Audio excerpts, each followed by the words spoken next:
Hi, I'm Rich Wynn. And I'm Rebecca Nixon, and this is the PropTech Growth Podcast. Every episode, we interview an expert in the PropTech startup space, gathering their advice and expertise to help you run a successful PropTech business. I'm the Portable PropTech CMO, and I help PropTech startups build and scale their commercial growth strategy. I'm Rich from Rich Wynn Consultancy. I specialise in operations, sales and process, helping fintechs and PropTech companies to grow. What is Pitch Perfect PropTech? Now that's a good question. Yeah. Pitch Perfect PropTech is all about your value proposition. It doesn't matter how great your solution is. If you're not speaking to your customers' needs, it'll fall flat. In order to have a commercially viable business, start here. Don't take my word for it. I wasn't expecting all of this. That's brilliant. Really exciting. That's gone quick. Keep going. We've been trying to do stuff internally, but none of us put together like what you've taken us through. And that's where I think the difference is. It does just make you think slightly outside the box, which is good. It's really quite thought-provoking, and the outputs from it will be invaluable. Sign up today for Pitch Perfect PropTech. Visit my website, rebecca-nixon.com, or search for the Portable PropTech CMO. See you there.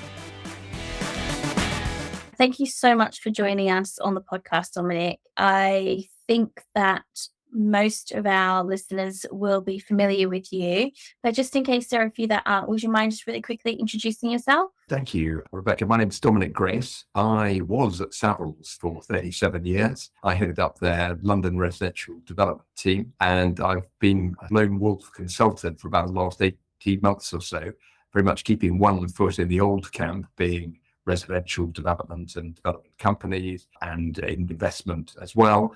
And then the other foot, more tech and innovation camp, where I'm helping those businesses navigate their way around the rather dinosaur-infested industry that is the real estate world. That's great. Thank you. And you obviously know who Rich is, my co-host.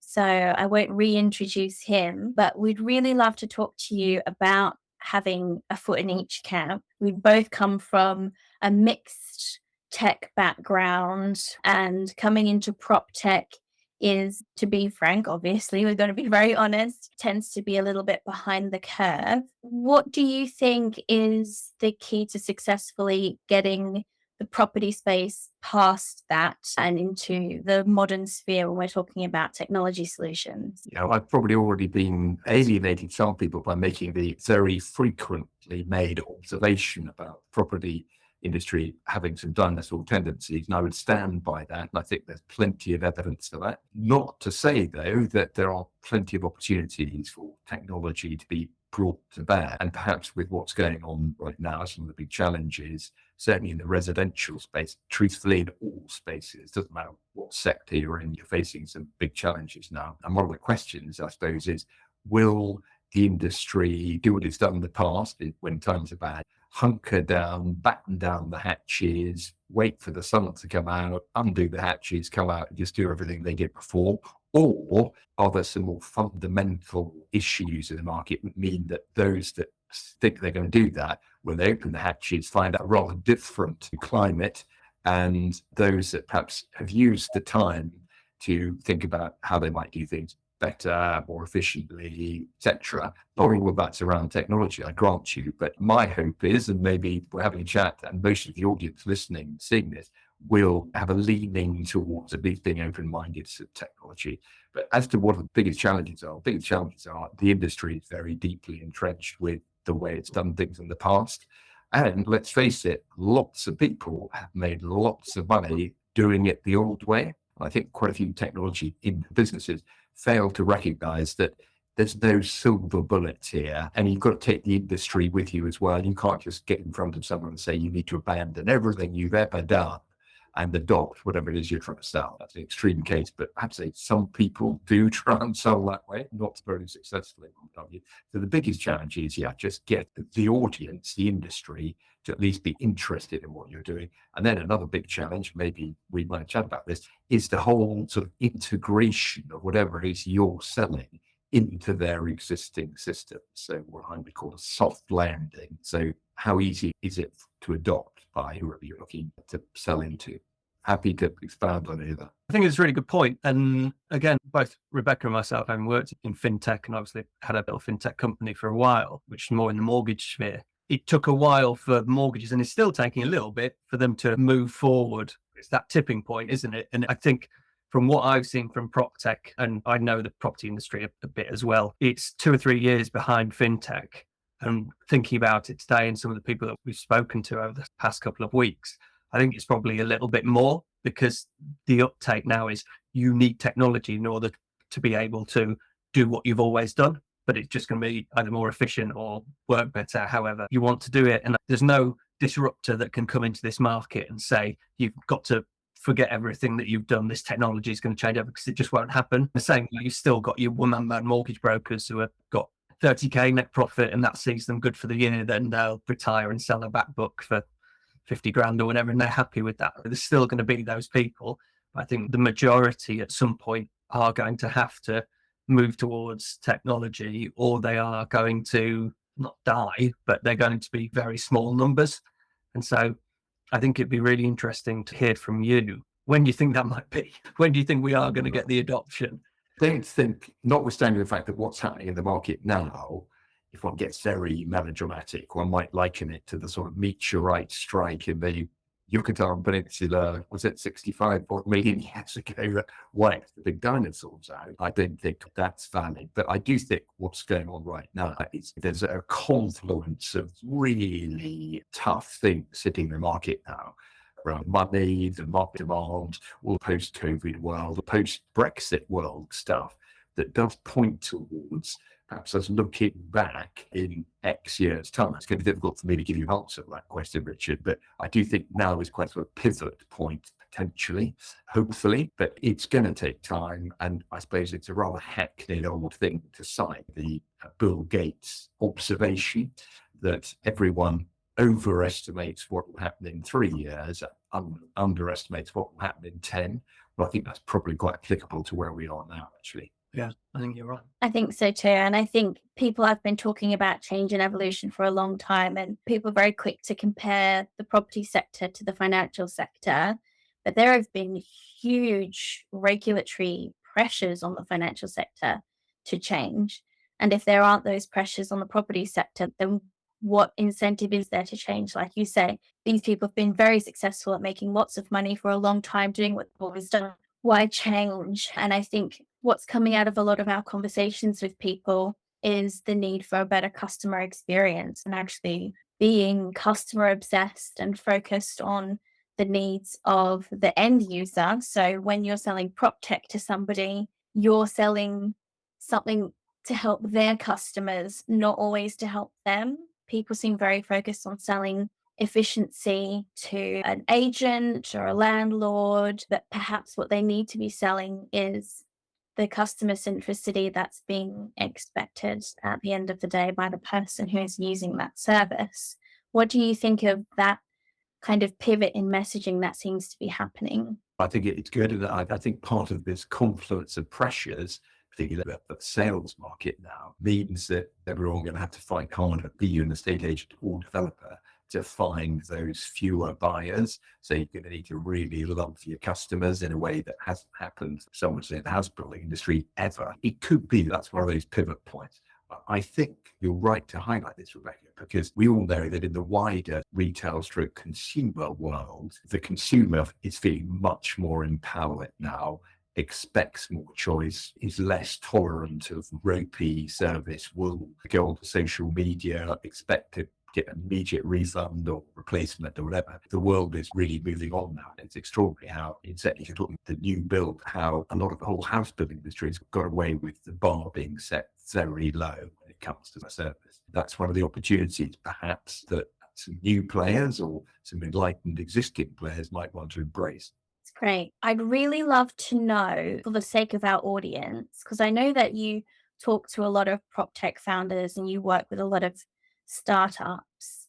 In your opinion, what are the keys to growing a successful PropTech business? Because ultimately we're here to talk about growing PropTech and scaling successfully. And the companies seem to do that well, but a lot of companies seem to try and do that and for some reason fail. Yeah, I think part of it is, and this doesn't sound negative, this is just the reality, the amount of runway you've got to give yourself, and it's picking up on Richard's question about how long, as it were, if the runway needs to be long, you've got to plan for that. The whole sales cycle, very painful and lengthy. Again, there's a lot of skepticism, fear, it's regarded as risky, etc. You've just got to accept that and be very realistic about all these things, so how long it's going to take you to really scale up. The other thing is, it is the amount of homework you need to do and have a really good understanding of what systems or challenges, as it were, that whoever you're targeting has. When people don't do that homework, they have what might be a brilliant idea, but they don't just basically do the hard yards to ascertain systems that people are using at the moment. Where are the weaknesses in those? And how can I tell whatever I'm doing, rather than just go in and saying, whatever you're using is rubbish because mine's so much better. And also an understanding of the risks, coming back to that point about adopting something new and this comfort blanket. People would often say, oh God, the whole property industry runs off these steam-powered Excel spreadsheets. Well, do you know what? Excel spreadsheets are pretty damn good, and a lot of people know how to use them. So coming back to that adoption piece, you've got to respect. I'm not saying that everyone sticks to Excel, but you've got to accept that most people are very familiar. Doesn't matter how clunky, whatever it is. And I often talk about the fact that I can't remember, I'm that old, when one day we walked into, it would have been my other employer, Savills offices on a Monday morning, and suddenly we were presented with the Microsoft Office suites. Excel, PowerPoint, email systems, etc. And it was extraordinary how quickly we all, because we had to, got on top of it. But it's almost lost in the memory now. But the fact is, we now hang on to that they are our comfort blankets.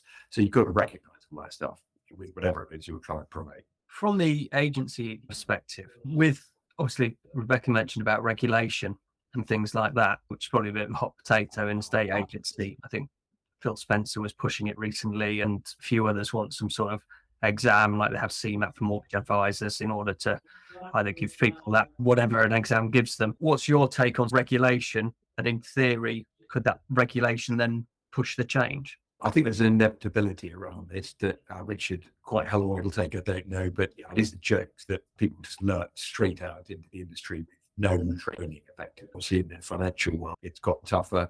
Pretty well every other market in the world, let's take the States, in order to be a broker, you've got to take some exams. And I don't think anyone should be fearful of that. But there are other regulations coming down, right, in the whole KYC, anti-money laundering issues that are pushing towards that. And maybe these are some of the things that also will mean that the adoption of technology will be pushed, because they can help the agents, if you're just talking about the agency world, do that stuff better and more effectively. So I was an agent in Dubai. I sold commercial property for 2 years and absolutely loved it. Great time. Brilliant. And we had to get up, I think it was RERA license over there to be able to do it. And it was useful, and you need some of that regulation in there. And it is training as well. And same as CPD, it all adds up and it all helps. So over here, I assume it's fairly fast paced. You start your job, get rid of training, and then are expected to sell houses or flats or whatever. I don't know. I'm putting an assumption out there, having been in sales a while, and could be really good. But for me, I'm not going to say Wild West, but I like that it's quite free market in that you go out and it's almost reputation that puts you at that level, and the work that you put into your business or with the consumer that puts you up there, rather than trying to level everybody. And I suppose you bring everybody up, but I like that little bit of competition that I think the FCA, or whatever they're called now, strangled a little bit out of a bit of innovation and a bit of things out of the financial services side. For me, I wouldn't want to see it go too far, but having a sort of steady thing. And if that's going to push not necessarily technology forward, but good practice and the consumer more at the heart of it, then yeah, great, and good luck to it. Yeah, I'd hate to think of a day when it was so straight-jacketed that there was no scope for innovation and dynamism. But actually, I think that won't happen. If you're just talking pure estate agency, a good agent, all those attributes, a lot of them about interpersonal skills, I think that's going to be knocked out of them by regulation. Have you seen who's in government at the moment? Doing the wrong things for the wrong industries. Never say never, Dominic.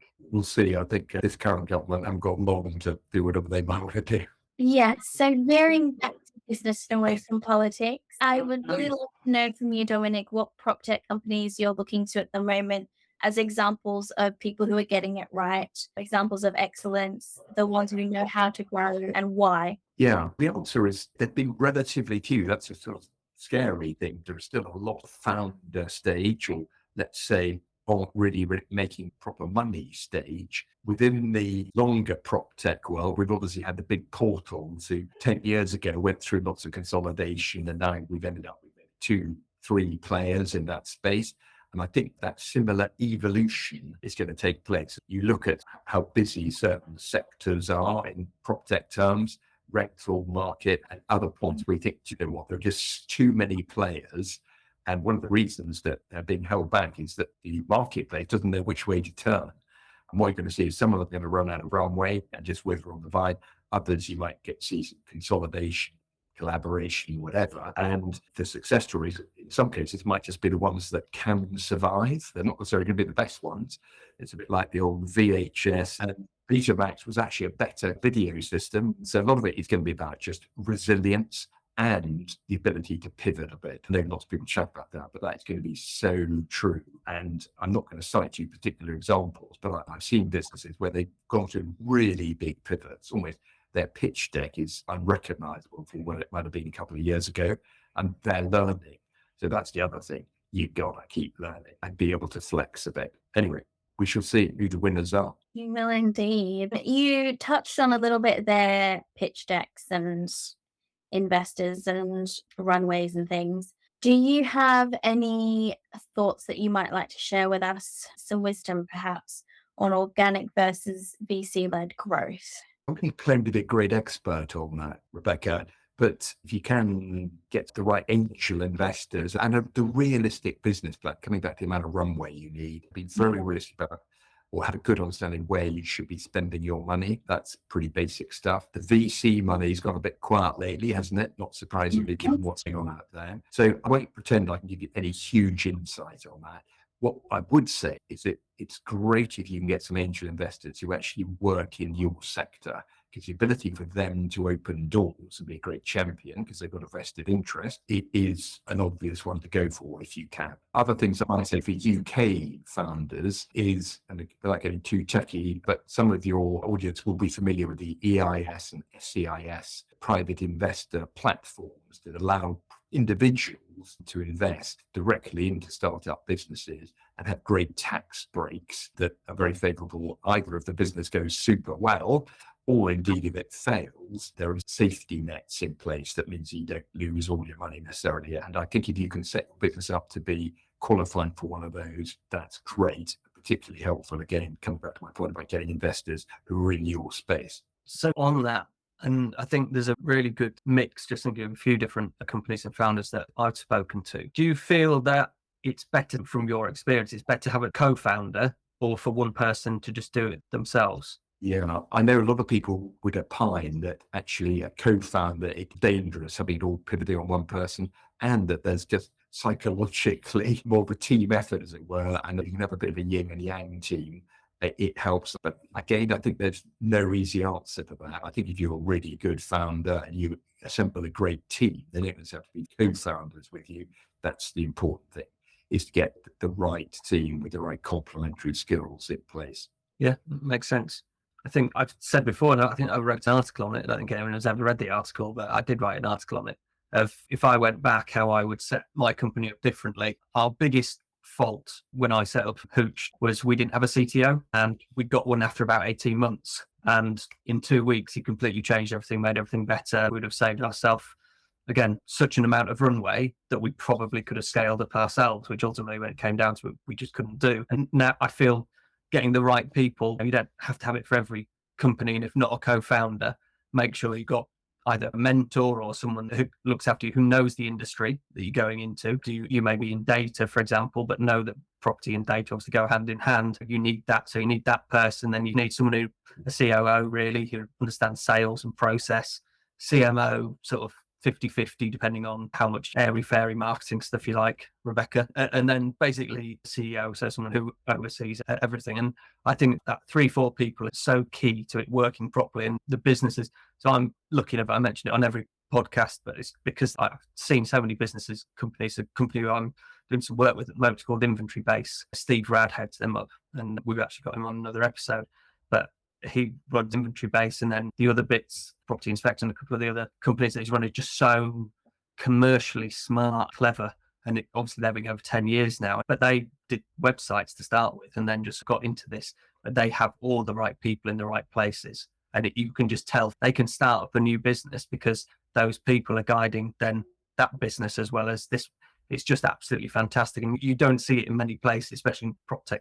But that sort of thing is where, again, he's a co-founder, but it's definitely right people, right place. And if that's a co-founder, great. If not, make sure you've got the right people around you. I would say this, wouldn't we, Rich, the importance of getting some advice early on, from people you feel comfortable with. And there is now an emerging ecosystem of people like you and me who are out there, who've got a few miles under our wheels, as it were, and got a good understanding of how whichever sector we worked in works and can give some useful guidance to some of these startups. Yeah, definitely. Yeah, I think that's very true. And thanks for the little dig, Rich, about the airy fairy marketing stuff. I didn't miss that. Obviously. In order to get you back for it, I'm not going to name names because I don't do that on the podcast, but a PropTech business I worked with, a mid-tier marketing manager, because they needed marketing done. And it didn't work out because that person didn't have a founder mindset. They didn't have the strategic and commercial mindset. And they very much needed me to come in and sort that out. And within a week, the co-founders of the business were coming back to me and saying, oh my gosh, we really should have got you in 18 months ago. Because ultimately, they had somebody who knew how to speak to investors and to a certain degree, one-to-one with customers. They had someone who was great at tech, but they didn't have anyone who knew how to scale and how to get the messaging working to scale. And pulling together a marketing strategy, or even just at a very high level, a growth strategy for a PropTech business. I don't think that you can just wing it or get somebody in to do a few bits or polish up your website. I think you really need, whether it's a portable PropTech CMO, whether it's somebody who is just a great business strategist, somebody who's a great COO, someone who's got an operational headset on.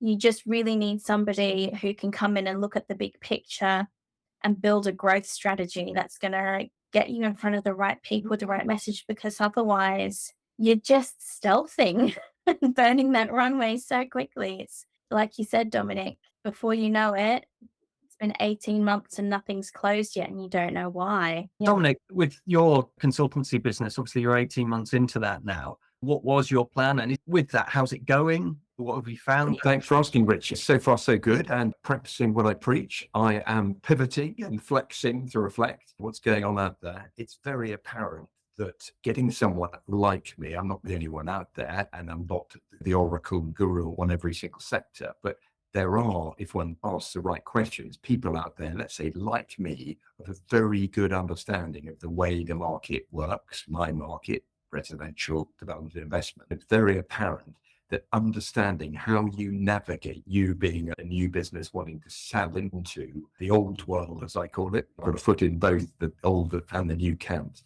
But of course, the extraordinary thing is that the new world is selling exclusively into the old world. You can't bypass the industry right now, effectively, unless you go for a really big play, do what, say, Elon Musk did with Tesla, which was just ignore Ford, General Motors, Toyota, and just directly market it, completely go B2C with a new product. Unless somebody wants to make a huge play, effectively, right now, you've got to sell it, the equivalent to the Fords and GMs of the world. And therefore, getting in front of people and have them help you as to how you navigate your way around the whole world is essential. You've got to do it. And we touched on VCs earlier, but things like accelerators and things like that, it sounds a little bit like what you're doing, but not in a set way with regards to giving them small funding as such, but you're using your network to get them in front of the right people, and then it's almost up to them to be able to sell. Is that sort of what you're saying you do?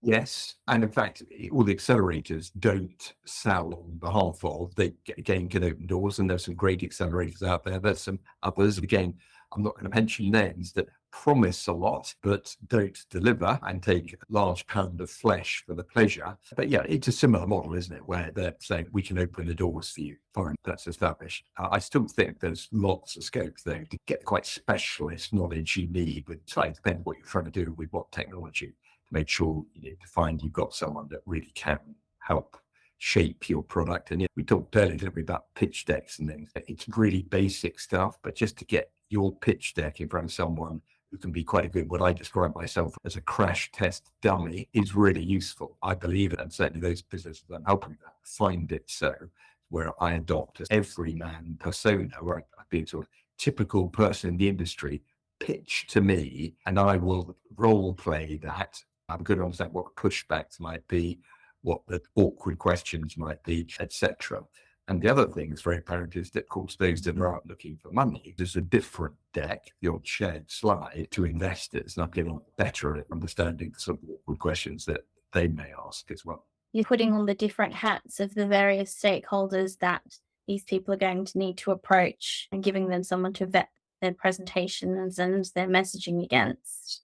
Yeah, and these may be as simple as making sure that the spelling is right. May sound a bit trite to mention that, but like a lot of decks with dreadful spelling. And I'll tell you what, if they were pitching to me, I'd have a very low pain threshold for that. Yeah, the first thing I'll pull anyone up on a deck is spelling, grammar, and punctuation, because it just sticks out like a sore thumb, and proofing isn't that difficult. There'll be someone in any business who can proof things for you. You just need to identify them. For sure. Dominic, I know a little bit about you, as most people do in this industry. How did it all start? How did you get into Savills? Where did you start? How did you work your way up? The long and winding road. I didn't go to university, actually. I suppose I could have done. Back then, you could get through into clearing with some pretty rubbish A-levels, which was basically what I had. But I didn't know what to read at uni, so I just lurched out into the world. And how I ended up becoming initially an estate agent, actually, it was before I worked for Savills. I worked for a little firm called Friend and Falk in Fulham. But it was very random, Rich, how I, as a 20-year-old, just rocked up, had an interview. There was a little like tombstone advertisement, actually in the Times, that a friend of mine spotted, and I went along for his interview and walked out of it on a Thursday and started the following Monday, absolutely clueless. But you know what? I found myself in that office, and I learned on the job, as it were. Very lucky they moved me up to their Knightsbridge office a couple of years later. Worked hard, was spotted by Savills, who were looking for someone to join their team. Again, very lucky, joined Savills in 1984. Lucky break again, just at a time when Savills really going for it, shrugging off some of that Rolly tracksuit that they were wearing these days. I'm very lucky to work under an amazing woman called Victoria Mitchell, who was a great visionary, incredibly hardworking, and very inspirational. So I joined Savills in 80, doing second-hand estate agency work. Then I opened their office in the Docklands in 1986. And of course, you can imagine that threw me headlong into residential development work, because it still is down there, all about development. And thank goodness, actually, this is all very unplanned, by the way. But now I recognize how lucky I was, because I've loved every second of working in the residential development business. I've learned it all on the tools, as it were, over that time. And anyway, long story short, I ended up a few years later running, sort of kicking on a small team that started then doing residential development work. And we grew a great team, still a great team, market leaders in London now, and of course, lots of businesses across the country now. A very strong player in the whole residential development and investment space. So it was a good ride. Thoroughly enjoyed it. Again, I don't know the answer to this. If it's bad, then that you don't need to answer. But what made you want to leave? Okay, very valid question, particularly after what I've just said. Why would you leave? Do you know what, Rich? This sort of time had come, brilliant team under me, and witnessed people sort of hang around for too long. I talked earlier about comfort blankets, working for phenomenal business like Savills. And it's not the Savills way to allow people to snuggle down in comfy chairs. It's not the way business works.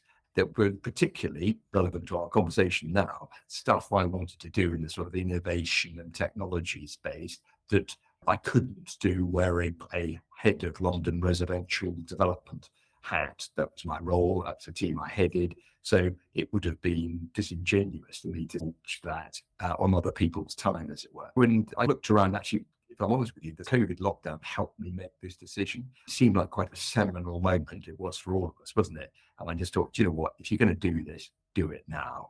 and I have absolutely no regrets. And I've still got lots of mates at Savills, super good leaver, etc. So yeah, it's all good. I was going to make a retirement joke, but Perish thought, it's fair enough. I know I definitely am old enough to have retired, but I'm not retiring. And I'm not the retiring type, as you may get.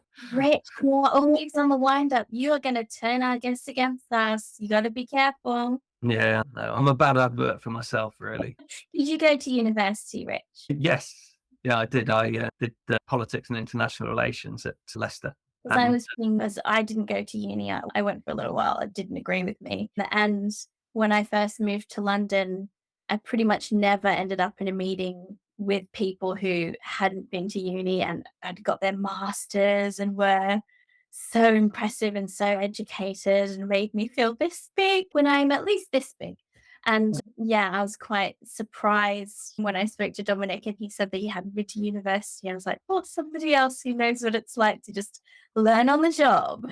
When I left school, it was, I think of my sort of peer group, probably at least 25% of us didn't go to uni. It was less expected than perhaps it is today. And make no mistake, I've had 3 kids, all of whom have been to uni. I think it's great, but you could sort of get away with it a bit more easily back then, not going to uni. The other thing I'd say, actually, and this isn't having a snipe at those that go through the RICS accredited courses at places like Brooks and Reading, but as anyone who knows me will know, I feel very strongly that those courses need a major kick up the backside to bring them into, a cynic might say, the 20th century, but certainly bring them up to date. A lot of the course content is deeply rooted in the 1950s, and ironically, given our conversation now, hardly embraces at all any technology. And it's crazy that they're spitting out graduates or postgrad people who aren't tuned into a lot of the techie opportunities out there. Anyway, end of rant on that. We'll just add, I obviously follow politics, but I don't remember anything from when I was there with regards to education. Nothing that I did at university, apart from socialise, has helped me in my career. I finished university and then got a job as a mortgage advisor, which obviously complete polar opposites of what I've been studying. So to get into a job in London, they like, in theory, for you to have a degree, or you've got to have worked your way up from when you were 16 onwards, was the sort of feeling that I always got. But no, I would have quite happily just started working at 16, I think, but I was pushed into it by the education system at that point. Yeah. Great. There was just one more thing I wanted to ask you about, Dominic. We're seeing a lot of volatile market conditions at the moment, as you mentioned earlier. What do you think PropTech companies need to do in order to survive those conditions? Be very aware of the challenges that your prospective clients are facing, very clear about the value add, the proposition that you've got that can alleviate those problems. And it is going to be this awful sort of push and pull between people, as I mentioned earlier, battling down the hatch, not spending money on anything new. And of course, the real estate world is renowned for spending very little on R&D at the best of times. It's going to be the first budget cut now, isn't it? So you've got to be super realistic about that and very clear about, as I said, repeating myself back, how what you do can help them get through this short-term issues as well as the long-term ones. Great. Do you have anything that you wanted to add or ask Rich? No, I think we've pretty much covered it. I think there's a lot to take in over this time that we do in, and it's really interesting listening to people's experiences and how they've got to where they've got to, and obviously what they're doing now. It's quite clear to me that I am probably a better consultant than Dominic. You heard it here first. But no, it's been an absolute pleasure, Dominic, to have you on. Yeah, thank you, guys. Pleasure's all mine, and best of luck out there, guys, and look forward to seeing you out and about. Yeah, definitely. Thanks again, Dominic. Thanks for joining us on the PropTech Growth Podcast. To learn more, you can find us on LinkedIn or email proptechpodcast@icloud.com. See you next time.